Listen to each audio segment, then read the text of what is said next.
Hi, guys. Welcome back to another Dear Laura. I am Laura Nelson, founder of Front Office Rocks, and I'm here answering questions from people who follow us on social media, customers, clients of ours at Front Office Rocks.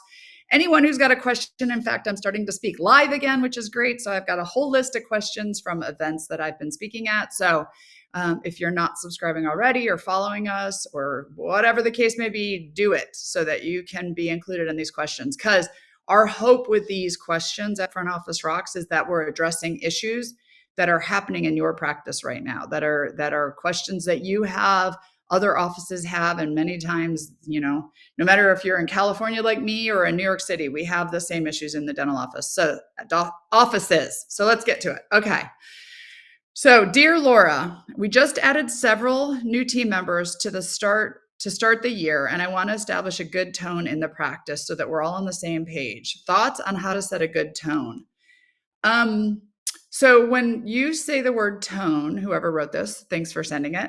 When you say the word tone, what I hear is culture. And what that means for me is that we want to get everybody on the same page and we want to build an environment that the new people, as well as our well established people, enjoy coming to, understand their roles, get the purpose, and all kind of go towards the same goal. Okay. So I went through this in an earlier episode. So if you're listening to this and this is your practice too, if you're hearing this, go back and see one of our first episodes where we talked about the why.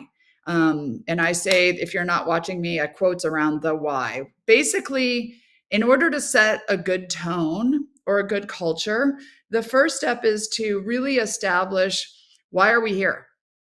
What is our purpose? What is our goal? Where are we going with this practice? Okay. So really understanding the why behind the practice, behind the dentist setting up the practice, behind the everything that we do. Okay.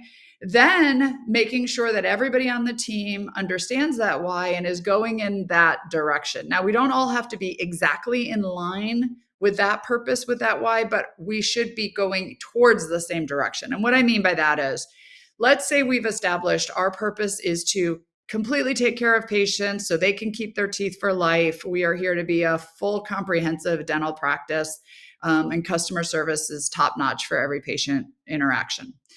Now, I might have a dental assistant or a front office person who their why is to be a good employee, to take care of people, and to make a good living, to be able to raise their children. They're a single mom, or to go back to hygiene school, right? Save money to go to hygiene school or whatever. It is okay that their goal, their why, is also to take care of their children or go to hygiene school or whatever, as long as that purpose and that goal goes towards the same ultimate goal for us, which is taking care of patients. Okay. What I don't want is someone who's got a purpose of to get off at 5 o'clock on Friday and try to get a raise every 30 days, or to make sure that they get 3 breaks during the day, and to make sure, like, the purpose is off. Okay.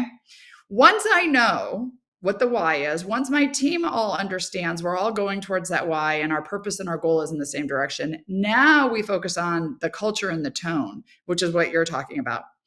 We want to establish a practice where, when we can trust each other, when we can rely on each other, when we all know we're going towards the same goal, now we can set up the game plan, the rules, the guidelines, the way we're going to do it. And now we can have fun. Now we can move towards that goal. Now we can set and achieve the daily goals, weekly goals, monthly goals. We can set a tone that is, in my mind, kind of work hard, play hard, right?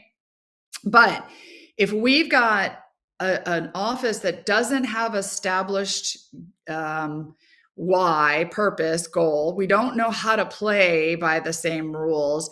Now we've got an office with a tone of confusion, a tone of gossip, a tone of pointing fingers, not great customer service. So When it comes to setting the tone, which is, I think you said in here, anything to set a good tone, that's a bigger issue than just, um, this is the way we do things here. It really is taking a step back and looking at your culture, your purpose, and that everybody you have on your team is going towards that same goal. Now, the way to do it is sit back yourself and say, do I love where I work? Is this a good place to work? Do I like to go to work in the morning? And if you feel yes, then does your team also feel that? Then great. Now we're moving towards the right direction, right? We have an environment we like. We work on what our goals are, our why, our purpose, and then our tone kind of flows with it. So I know you were looking for, you want to establish a good tone, but really that comes down to overall arching culture of your practice. And it sounds like you guys have a great practice if you're really talking about tone. I would say make sure that everybody in your practice, all your team members, not just your new team members, agree on where you're going with that. And the reason I say all your team members is your current team members that are there also deserve to be part of that good tone setting that you're talking about, but also they're the ones who can squash it for your new employees. So really establishing, and first of the year, any time of the year, but first of the year is a good time to do it. Really establishing our purpose, our goals, and then the game plan in which we work by, and then have fun, work hard, play hard kind of a thing. So hope that helps on that question. Again, I know that you guys, sometimes we want the magic pill, and sometimes it's a little bit more than just one answer. It's a bigger answer, but the fact that you're asking it means that you're looking in the right direction. So thank you for that. All right. Our second question for this episode is, Dear Laura, how do we know what information insurance companies need in order to get claims paid quickly? Do you have any tips for making the claims process less time consuming? So first, I'm going to tell you, if you don't know already, if you're not currently a Front Office Rocks client or seen me speak, I'm going to tell you I am not an insurance guru. I do not like dental insurance. It's part of the game we have to play. I totally understand it, but I am not your insurance go-to person. That being said, we have somebody on our team, Colleen Huff, who is, and we have regular webinars from Colleen talking about the latest and greatest with insurance. We have insurance mastery training courses. We have tons of insurance stuff on Front Office Rocks, a lot of it done by Colleen, because I know where I have my energy and excitement and where I don't, and insurance is not one of them. But I will tell you my answers to this, because I do have a couple thoughts about this. So how do we get claims paid quickly, and any tips for making it less time consuming? First of all, I'm going to say technology. Using technology to its fullest. I mean, every year our technology gets better and better and better in the dental office. So electronic claims are necessary. Making sure that your practice management software is set up correctly, making sure that you're keeping up to date on the latest technology available to help with claims. In fact, I am a member of ADOM. If you're not familiar with it, it's the American Association of Dental Office Management. And I go every year to our annual meeting because all the sponsors there, all the vendors there have to do with front office tasks and jobs and things that we do. And so I always want to see the latest and greatest of what companies are offering, because every year there's something new out there to help make our job easier. So you want to stay up to speed and abreast of what your software is offering. If there's third-party companies you could be working with to help speed up the process. There's so much AI coming out now that's just going to make our life so much easier when it comes to processing and submitting claims.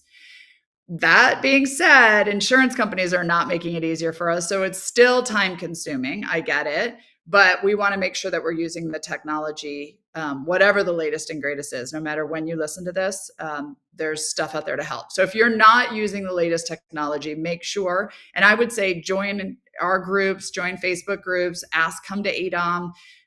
Just find out what companies are out there and what technology that you might not be using that can help. The second thing I would say is speeding up the process and getting claims paid means being ahead of the insurance company for the reasons they're going to deny things. Like, we know insurance companies are in business to delay, decline, and deny claims. Now, that's not a knock on insurance companies by any means. They just know that money in their bank account is better than money in our bank account. So they are going to find ways to not approve our claims unless we give them no reason to be able to deny it, which means send them what they need or more than what they need before we submit it. If you think there's a chance it's going to get denied, then what can you submit to help show that it shouldn't get denied? Pictures, x-rays, narratives, and then set up processes ahead of time so that those things just go with your claims. Like, there's no sense of submitting a claim, expecting it to get denied, waiting for it to come back with a denial to turn around then and send the information. Let's get ahead of it before we send the claim, which means you need the clinical team on board with your administrative team, which means the clinical team, doctors included, need to be thinking about insurance before we even do the dentistry. We need to be getting the pre-operative x-rays, pictures. We need to be documenting history on a tooth. We need to make sure that we have all the data we need so that when we go to submit the claim, we've got everything there to help us potentially hopefully get that claim paid. So one of the things that Colleen actually speaks on that I love is she speaks more and more to doctors about insurance, because the clinical team needs to understand this too. They're part of this game. But many times offices don't run that way. The clinical team does the dentistry, and then now it's left for the administrative team to fight the claims, to try to get it paid. We need to come together. So my suggestion is to have a meeting, work with your team, both clinical and front office, to let's talk about the procedures we do here, the ones that get denied most frequently. What do we need to get them paid? Your insurance people on your team should know that. And then how can we set up processes so that from the very first time when we diagnose that tooth all the way through, that the clinical team is also thinking about and getting us what we need so that when we submit the claim, we beat the insurance company to the punch and we get that claim paid. So it's a team effort. So I would say between technology to save time and letting those companies help us improve our systems, and then getting the whole team on the same page of what is needed to get claims paid, and then getting connected with us at Front Office Rocks and with Colleen and her webinars that she's putting out every month, letting us know the latest and greatest. That's kind of the trifecta to improving and getting more claims paid in a quick period of time. So thank you for that question. For somebody who doesn't like insurance, I actually have an opinion on it. And so I appreciate that. I think that actually came from one of our customers. So I appreciate you guys reaching out and asking questions. And on that note, follow us for more episodes. I've got 2 coming out every month. So if you haven't checked out past ones, check them out. And if you have, I look forward to seeing you next month. Put your questions in the comments and tag those who need to know about this. And I will see you on the next episode of Dear Laura.